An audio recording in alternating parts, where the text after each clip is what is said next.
Ang Chief of Hospital sa Vicente Soto Memorial Medical Center may unang magpabakuna sa COVID vaccine nga gilakda karong Marso 4. Samtang kapin 600 pa lang ka mga kawani sa VSMMC ang magpabakuna human nagduha-duha kuno sa bakuna nga itusok kanila. Ano ang report? Si Dr. Gerardo Aquino, ang Pangulo sa VSMMC, ang misuga sa pag-abot sa Sinovac vaccine sa Vicente Soto Memorial Medical Center. Mipadayag og kaandam si Aquino nga magpabakuna nga ginakdang ipahigayon sa Marso 4.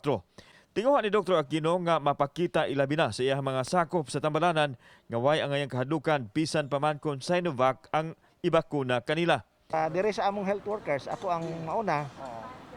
Siyempre, to show one, no, this vaccine is really beneficial for our healthcare workers.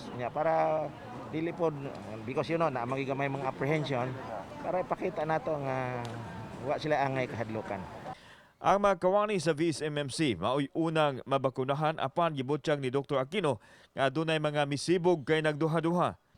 2,900 ka mga kawani sa tambalanan ang nakalista apan 600 lang kapin kuno ang mikumpirmar nga magpabakuna. Malaumon sa Aquino nga mutaas pa kini sa adlaw mismo sa vaccination. Hinoon iyang giklaro nga dili pinugsanay ang pagpamakuna. Pagkagahapon, naata sa mga 600 kapin pa ang volunteer, but it keeps on increasing pa man gyapon. That's why we keep on giving correct information. So I encourage all my co-employees, di ta angay mahadlok.